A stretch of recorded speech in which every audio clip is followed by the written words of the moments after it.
ಮಾಡಿದೆ. ಸೊ ಒಂದೇ ಒಂದು ಈ ಹಂತದಲ್ಲಿ ಶಾಲಿನಿ ರಿಜಿಸ್ಟ್ರೇ ತಗೊಂಡಿದ್ರೆ ಅಂತೇಳಿ ಅಂತ ಏನು ಆರೋಪ ಇದೆ ಅದನ್ನು ಅಷ್ಟೇ ಮಾಡಿದೆ.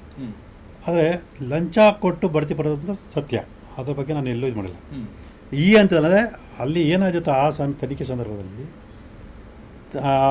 ಏನು ನನಗೆ ಮಾಹಿತಿ ಕೊಟ್ಟು ನನಗೆ ಹೇಳಿದರು ಆ ವ್ಯಕ್ತಿ ಅಲ್ಲಿ ಉಲ್ಟಾ ಹೊಡೆದಾಗ ಸೊ ನಾನು ಅದನ್ನೇ ಸಮರ್ಥನೆ ಮಾಡ್ಕೊಳ್ಳೋಕ್ಕಾಗಲ್ಲ. ಸೊ ಹಾಗಾಗಿ ಈ ಹಂತದಲ್ಲಿ ಒಂದು ತಪ್ಪಾಗಿದೆ ಅಂತಲೇ ನಾನು ಕ್ಷಮೆ ಕೇಳೋದಷ್ಟೇ ಹೊರತು ಸೊ ಆರೋಪದ ಬಗ್ಗೆ ನಾನು ಕ್ಷಮೆ ಕೇಳಿಲ್ಲ. ಶಾಲಿನಿ ರಜನೀಶ್ ಅವರ ಬಗ್ಗೆ ಮಾಡಿದಂಥ ಆಪಾದನೆಗೆ ತಾವು ಈಗಲೂ ಕೂಡ ಬದ್ಧರಾಗಿದ್ರು? ಹೌದು ಸರ್, ಈಗ ತನಿಖೆ ನಡೀತಾ ಇದೆ. ಈಗ ತನಿಖೆಲ್ಲ ಸತ್ಯ ಅಂದ್ಕೊಂಡು ಬಂದಾಗ ಸರ್, ಈಗ ಅಲ್ಲಿ ನನ್ನ ಕಣ್ಣು ಮುಂದೆ ಅಲ್ಲಿ ವಿಚಾರಣೆ ಮಾಡಿ ತನಿಖೆ ನಡೆದಾಗ ಸೊ ನಾನು ಏನು ಆ ಕಾರ್ ನಂಬರ್ ಕೊಟ್ಟಿದ್ದೆ ಆ ಕಾರ್ ನಂಬರ್ನ GPS ಪರಿಶೀಲನೆ ಮಾಡೋದು.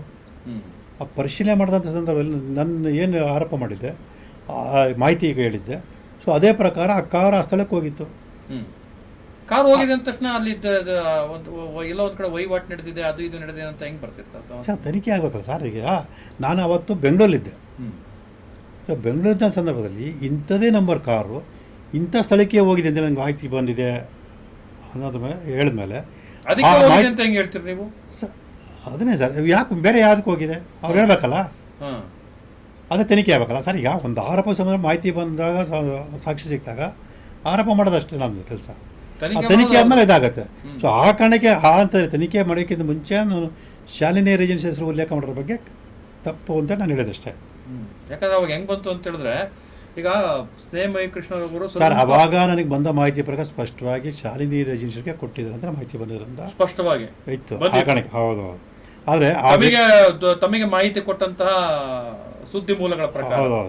ಆದರೆ ಆ ವ್ಯಕ್ತಿ ತನಿಖಾಧಿಕಾರಿ ಮುಂದೆ ಆ ಥರ ಉಲ್ಟಾ ಹೊಡೆದಾಗ ಅವಾಗ ತಪ್ಪು ಅಂತ ನಾನು ಹೇಳ್ಬೇಕಾಯ್ತು ಅಷ್ಟೇ ಹೊರತು ಬೇರೆ ಇನ್ನೇನಿಲ್ಲ. ಈಗ ತನಿಖೆ ನಡೀತಾ ಇದೆ, ಆ ತನಿಖೆಯಲ್ಲಿ ಸತ್ಯಾಂಶ ಬಂದೇ ಬರುತ್ತೆ ಕೊನೆ ವರದಿ ಬಂದಾಗ.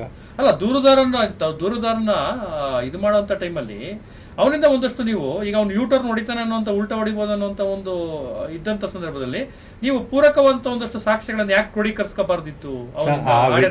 ಅಥವಾ ಆ ವ್ಯಕ್ತಿ ಬರೀ ಅದೊಂದೇ ವಿಚಾರ ಕೊಟ್ಟಿರಲಿಲ್ಲ, ಬೇರೆ ಎಲ್ಲ ವಿಚಾರಗಳ ಬಗ್ಗೆ ನಮಗೆ ಮಾಹಿತಿ ಸಾಕ್ಷಿಗಳು ಕೊಟ್ಟಿದ್ರು.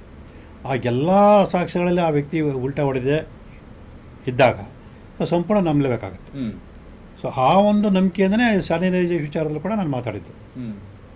ಆದರೆ ಆ ವ್ಯಕ್ತಿ ಬೇರೆ ಎಲ್ಲನೂ ಕೂಡ ಒಪ್ಕೊಂಡು ಸತ್ಯ ಅಂತ ಒಪ್ಕೊಂಡು ಈ ಒಂದು ವಿಚಾರದಲ್ಲಿ ಯಾಕೆ ಉಲ್ಟಾಡ್ರು ಅನ್ನೋದ್ರ ಬಗ್ಗೆ